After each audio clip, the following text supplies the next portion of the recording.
this way to bringing them to Islam. So we've looked at people from religious backgrounds, we've looked at people who have no religious background, we've looked at people in the music scene, we've looked at people that are in all different walks of life. So we haven't just focused on how to dawah just to Christians, or how to do dawah just to Hindus, or dawah to atheists or agnostics. We've, inshallah, tried to cover as many bases as possible in the shortest amount of time as possible. So today we are going to do one of those little bit of a motivational talks, you know, one of those breaks in between our series. It's every now and then it's good for us to take a time away from the series and have a look at how we are doing. How are you doing as a da'i? Inshallah, over the last few months or the last few weeks, you've been applying some of these ideas into your life. Maybe you have been speaking to some of the Christians in the way that we've suggested. Maybe you went and found one of those gothic guys or one of those metalheads or punks in your community and you went and spoke to them and you found, these things are actually operating, these things are working. So before we move on, we need to have a look at ourselves and see how we can change. Today we're going to be talking about a serious issue, about looking at ourselves. We've looked at culture, how culture can play a very, very large part in whether your message is accepted or rejected, whether they want to listen to you or not. And today we're going to speak about racism. Racism is a big issue even in today's society still. Many people believe that racism, and you'll hear people say this, say racism is a pigment of your imagination. By making that statement, you're showing that you have not been freed of racism. To take a term and say racism is a pigment of your imagination is to say there is no racial problem in society. Yes, there is. To wipe it over with some funny little saying is not going to get rid of racism. It's not going to get rid of prejudice.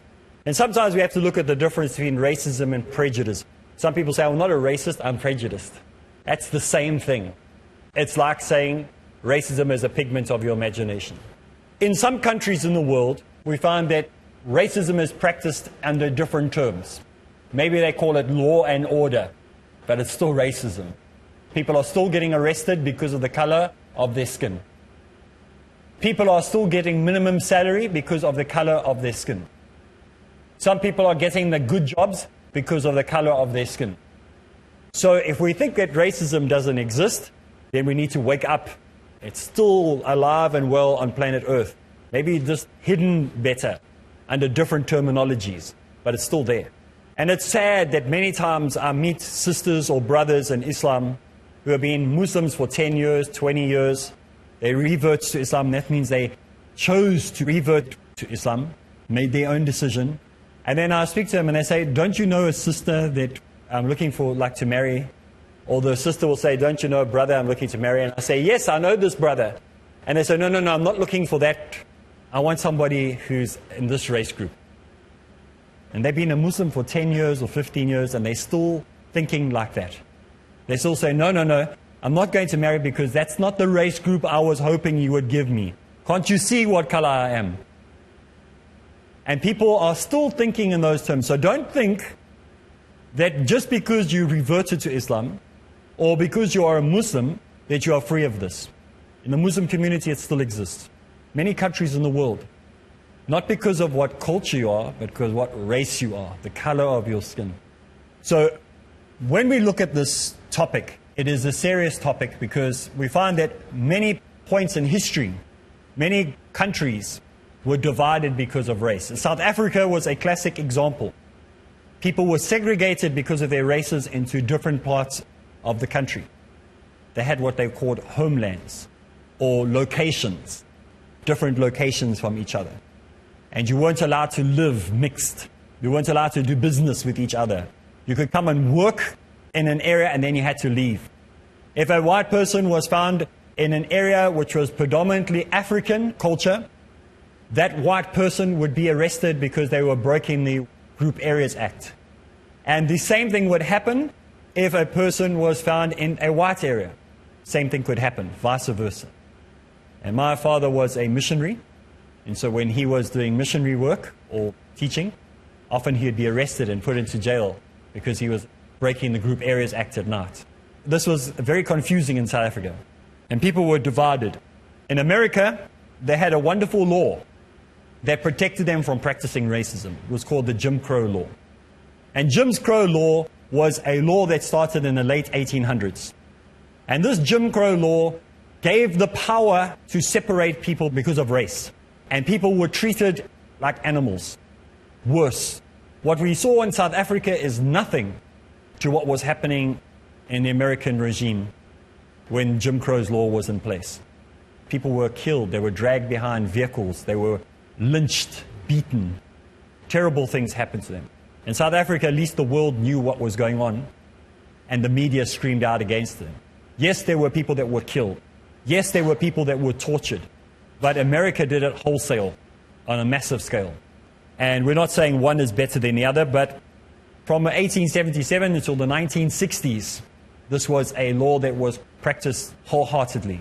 There were signs up saying no coloreds, meaning no black people, no Hispanics, no dogs. The same sign. Can you imagine having a sign saying no dogs, no coloreds, no Hispanics? What are you saying? What type of message are you sending to people that you are on the same class as an animal? In South Africa, they would have signs all over saying whites only. They'd have bathrooms, toilets, whatever, saying whites here, blacks here. This is the world that we come from. This is the 1960s. It was still like this in America. It was like this not even 20 years ago in South Africa. So we're not talking like some long, far away past that never happened. It's happened the other day. And it can happen again, and it is happening again. This is why I'm bringing it up, because it's starting all over again. And we thought we were finished with it, but it's starting all over again. In America, the largest group that are incarcerated in jail are from the African community, African American community, colored community, as people would have termed or want to refer to. And these people of color are incarcerated.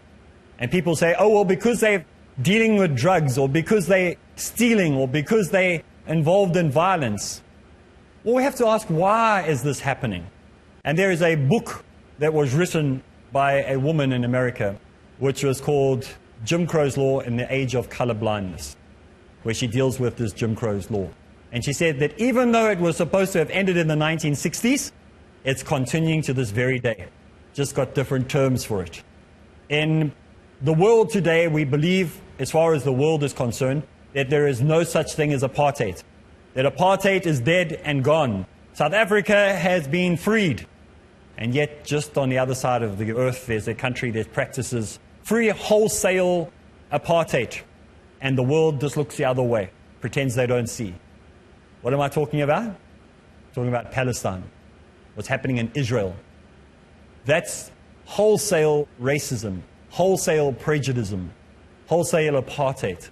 Still alive and living. It's just moved location. And so there are a few individuals in the world, especially in America. There's a man and a wife team who have the Tippett family. That's their surname, Rufus Tippett. And they have started a little organization, small little things. They often say one man can't make a difference. Here's a husband and wife team that made a difference. And they are going to the jails, they're going to these prisons, and they are doing dawah.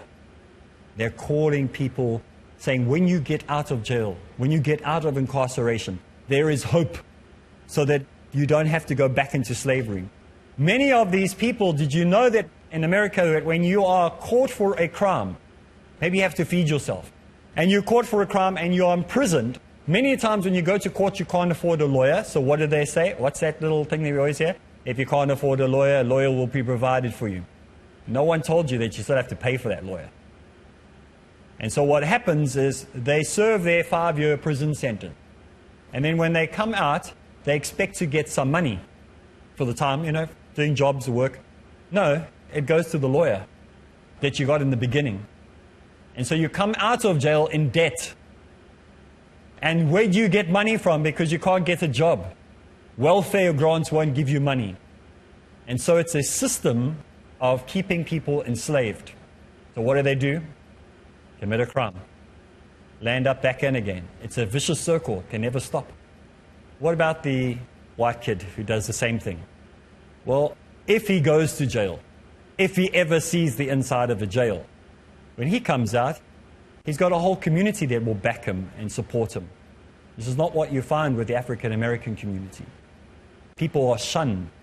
People turn against them. We need to take a break. When we get back from the break, we'll continue, inshallah.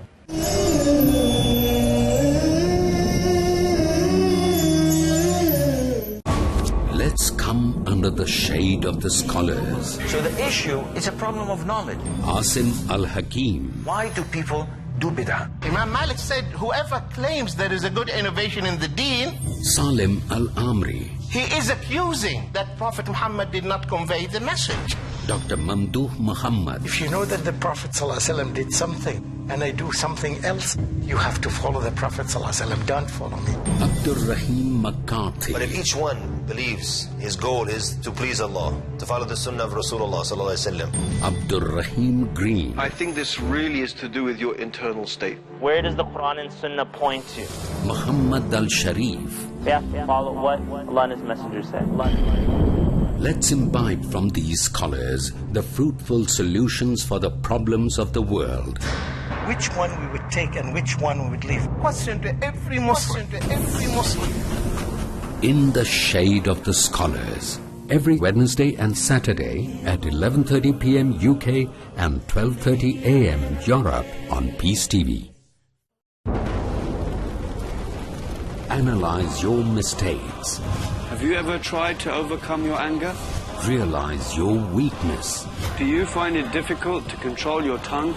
Diagnose your moral sickness.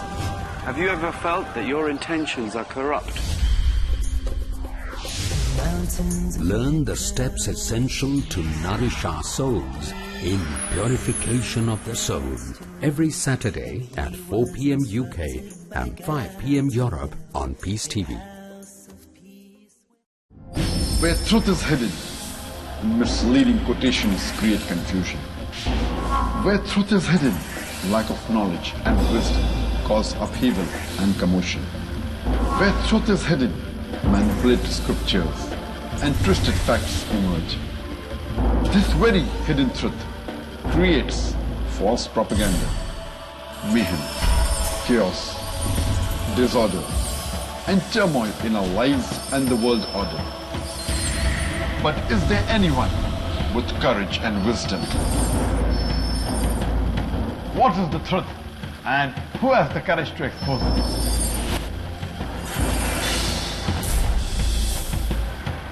Because it's your right to know the truth. Watch Truth Prevail and Lies Perish in Truth Exposed by Dr. Zakir Naik every Sunday to Friday at 9 p.m. UK and 10 p.m. Europe on Peace TV. The ambassadors of peace from different parts of the world who dedicated their lives to convey the message of peace came together at the grand 10-day peace conference in Mumbai with one vision, with one mission. Hundreds of thousands of people witnessed them, heard them. Now it's an opportunity for those who miss the live action. I welcome all of you with Islamic greetings. Assalamu alaikum wa rahmatullahi wa barakatuh. Watch them again in Peace Mission, next on Peace TV.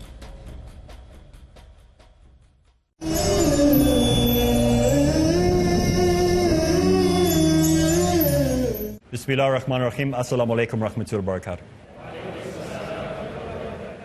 We are talking about a very serious issue today, and that's out-and-out racism that has been practiced in the world today, and what we can do as da'is.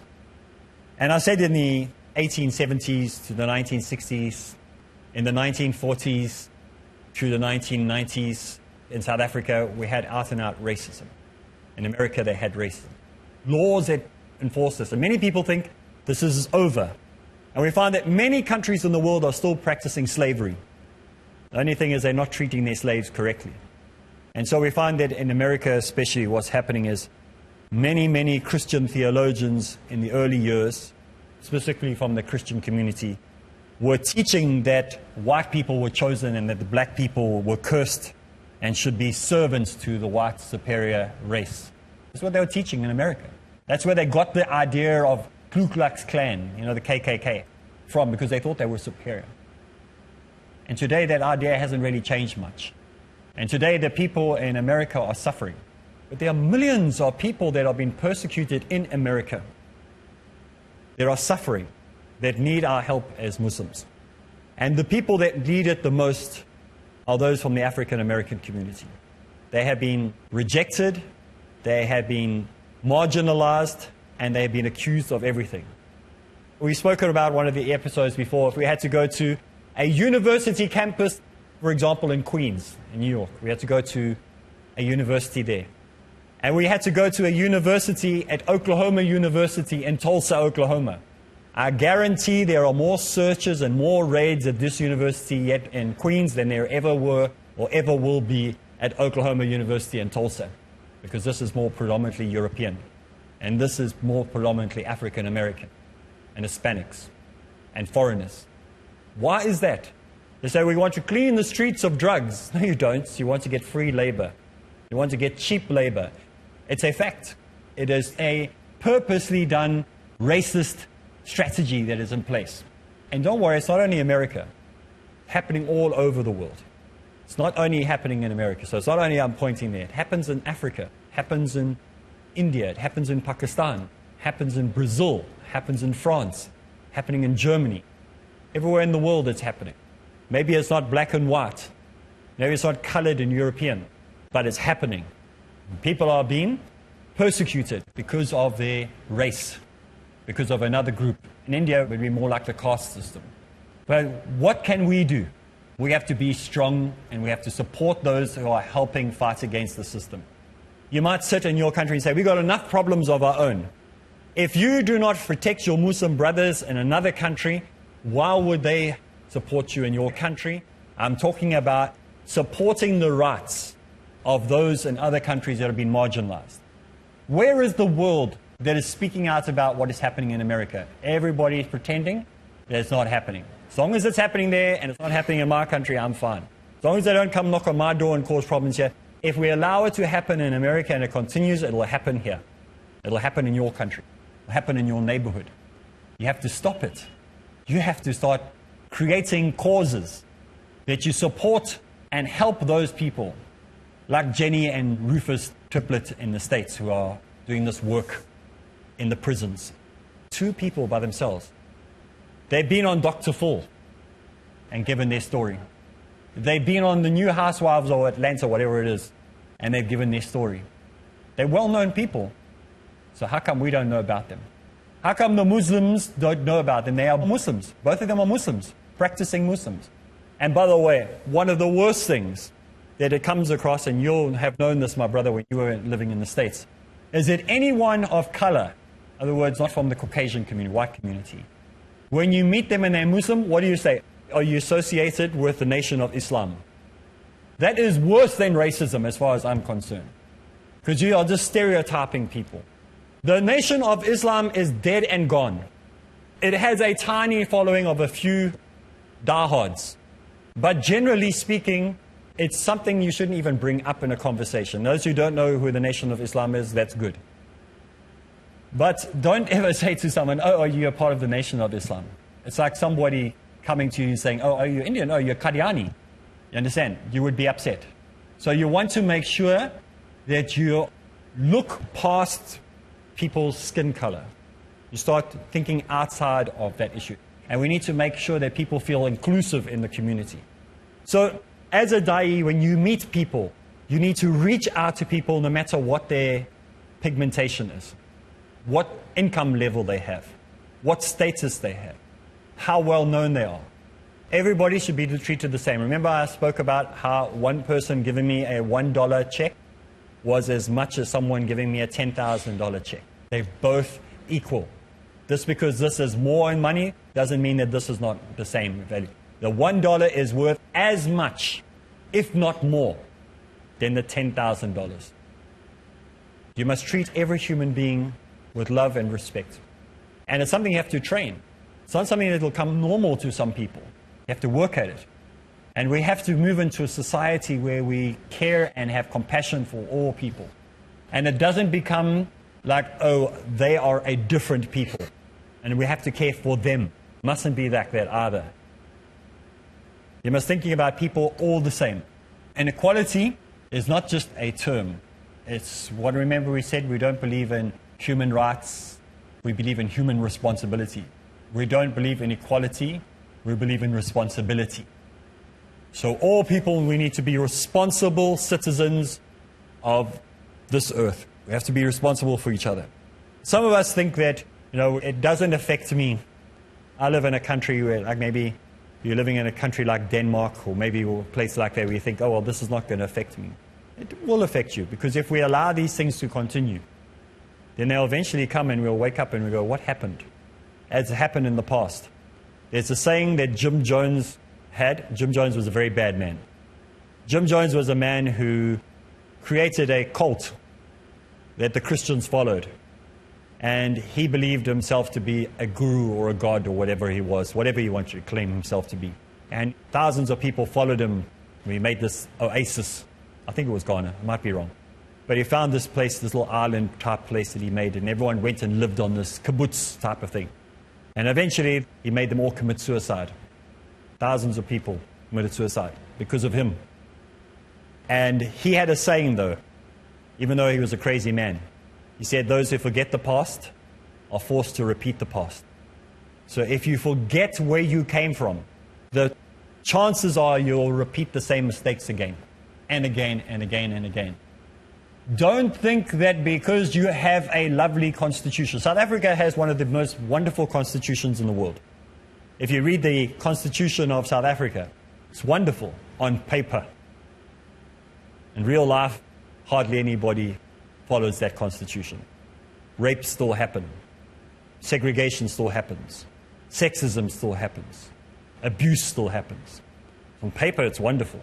You have to implement those things into your society. So just because you have a constitution that says you have the right to say whatever you like doesn't mean that you actually can say whatever you like. If that was true, and we're just looking, for example, the American Constitution, who say you have the right to freedom of speech. You try to speak freely. See how quickly that works for you. The problem with freedom of speech is that it is in the ear of the beholder. Whoever hears it, it depends on how much he will accept that or not. So this is a big question that's going on in the world today. In Britain, in the UK, they've got a place where people go stand on a little box in the park and they say whatever they like, and everyone comes and listens to what the person is saying. And the people heckle them and scream at them, and they come up with anything. People come and talk about aliens, and people talk about little green men, and talk about how we all related to, we were all once, lizards. And we're lizard people. People come up with all sorts of strange things. But you have freedom to be able to do that. Not anymore. Now you can go stand on that box and there are a lot of things you can't say. A lot of those things you can't talk about. So we find that slowly but surely many of our rights are being taken away. Inshallah, in a few episodes from now, we're going to, inshallah, talk about another book that was written by another American woman who gives a doomsday prophecy in a way. Not that she's prophesying anything, but she gives a doomsday narrative of what's happening in America. And we can look at it and we can go, oh, well, that's happening in America. But like we said, if it happens there, it will happen here. It will happen in your home. It will happen in your area. Fantastic book, Naomi Watts. So those of you who want to find out, go read her book. Get her book. You must have it in your home. Just like you should have this book that I spoke about today, about the Jim Crow law. That's a book that you need to have in your home as well. As a da'i, you need to have books on economics, you need to have books on politics, you need to know what's going on in the world. Not just what's wrong with Christianity. There's a lot wrong with the world. There's a lot of work that you need to do. So you need to find out, if you didn't know about Jim Crow's law, today you do. Today the whole world has been exposed to Jim Crow's law. So don't sit in the darkness, get into the light. It's Islamic literature, Islamic knowledge, as well as secular knowledge. Well, that's all the time we have for today, so make sure you join us again same place, same time. So from me, Areeb Islam, Assalamu alaikum wa rahmatullahi wa barakatuh.